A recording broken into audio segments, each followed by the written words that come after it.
नमस्ते दोस्तों, मेरा नाम गायत्री है। मेरे 2 बच्चे हैं, एक बेटी और एक बेटा।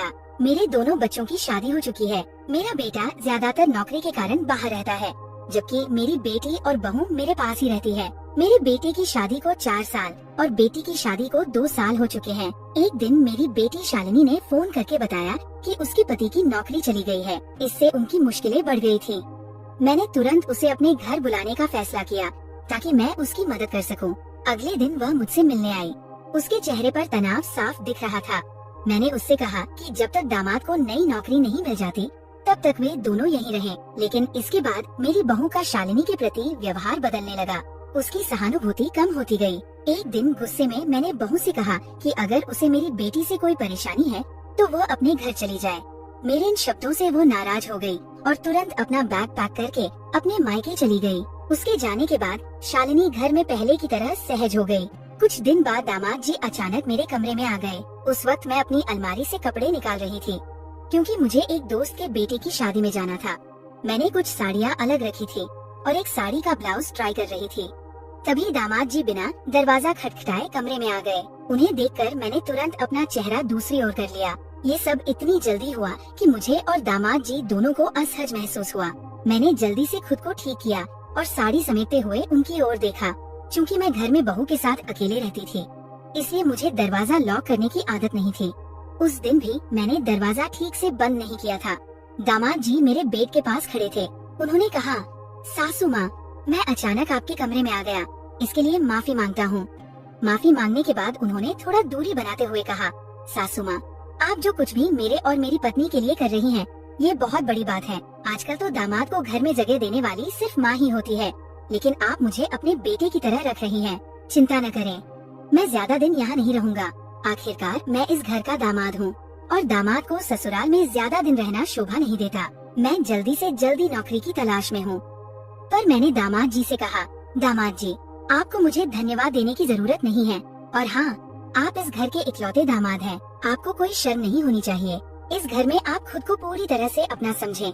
मेरी बात सुनकर दामाद जी ने मुझे अचानक गले लगा लिया और कहा, सासू माँ, मैं आपके इस उपकार का कितना कर्ज चुकाऊंगा ये मुझे भी नहीं पता।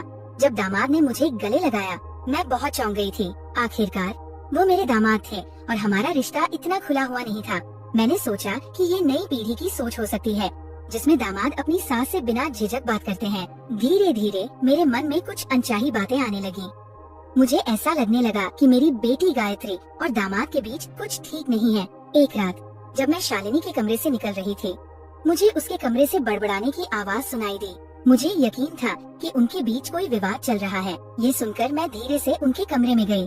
वहाँ जाकर मैंने देखा कि शालिनी अपने पति को उल्टा सीधा बोल रही थी। उसने कहा, 15 से 20 दिन हो गए, लेकिन तुमने अभी तक कोई नौकरी नहीं ढूंढी। पूरा दिन लैपटॉप पर बैठकर क्या करते हो?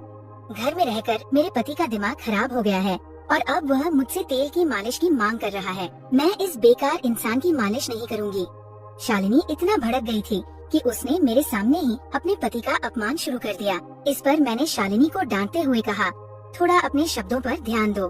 दामाद को एक ना एक दिन नौकरी मिल जाएगी। ये कठिन समय भी बीत जाएगा।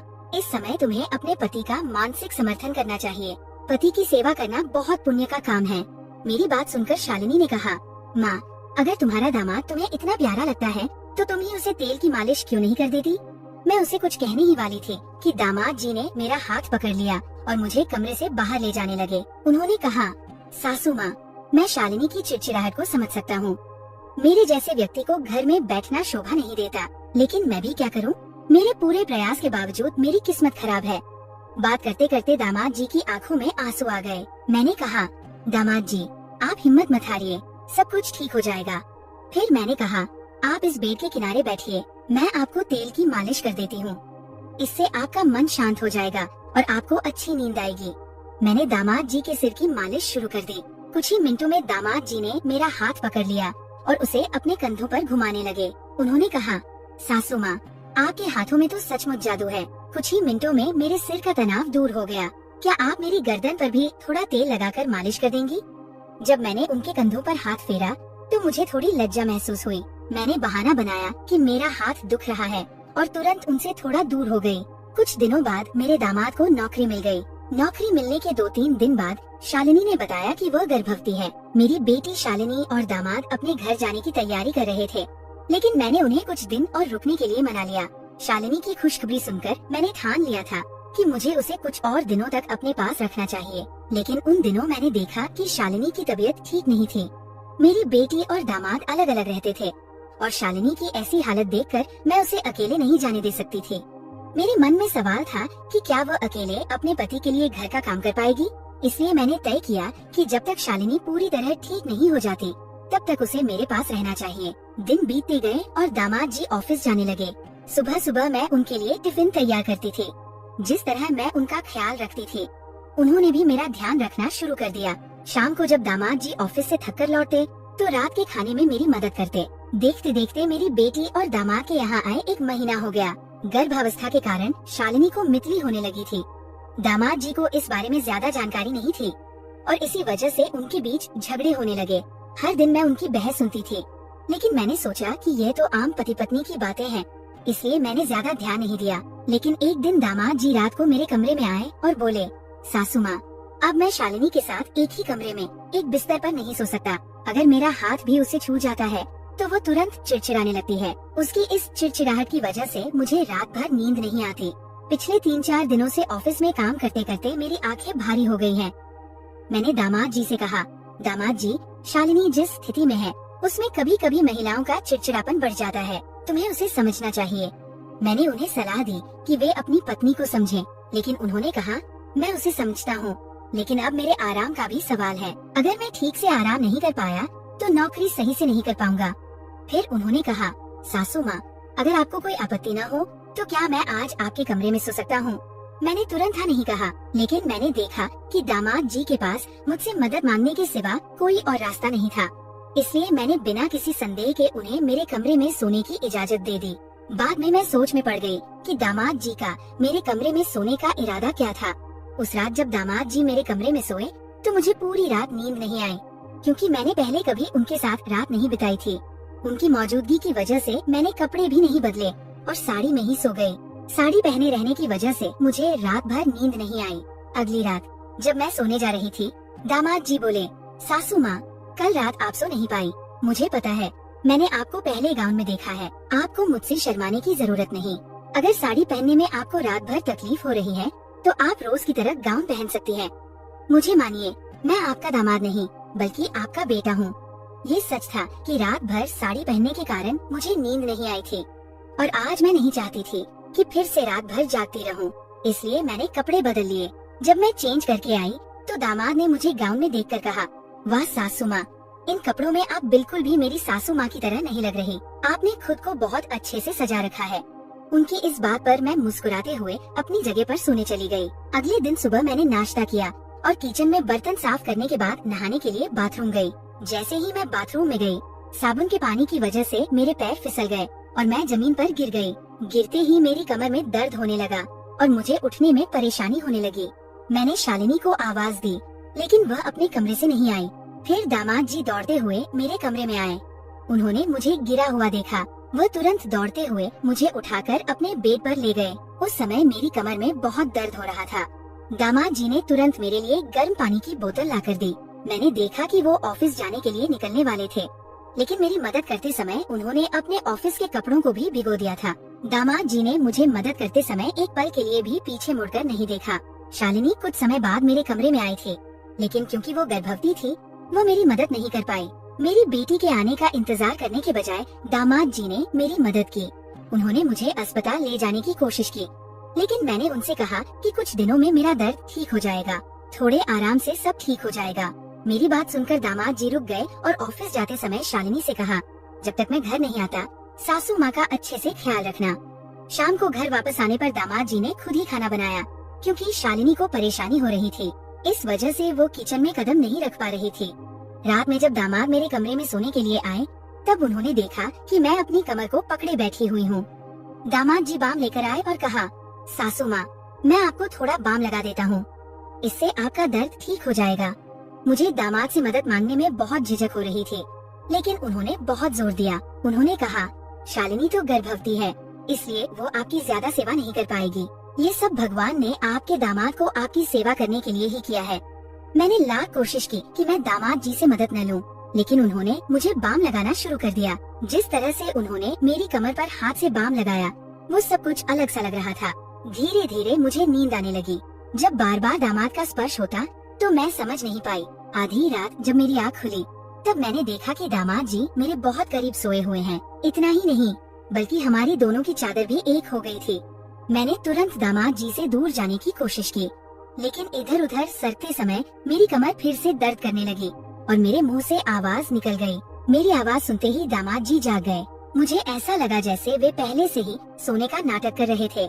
मैंने उन्हें तिरस्कार से देखा, लेकिन फिर भी उनके व्यवहार पर ध्यान नहीं दिया।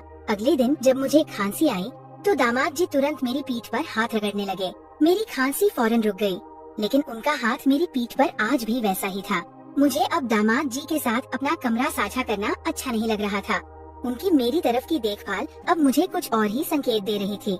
दूसरे दिन दोपहर में जब मैं शालिनी के कमरे में गई तो मैंने उससे कहा, मैं तुम्हारी भाभी को घर बुलाने वाली हूँ।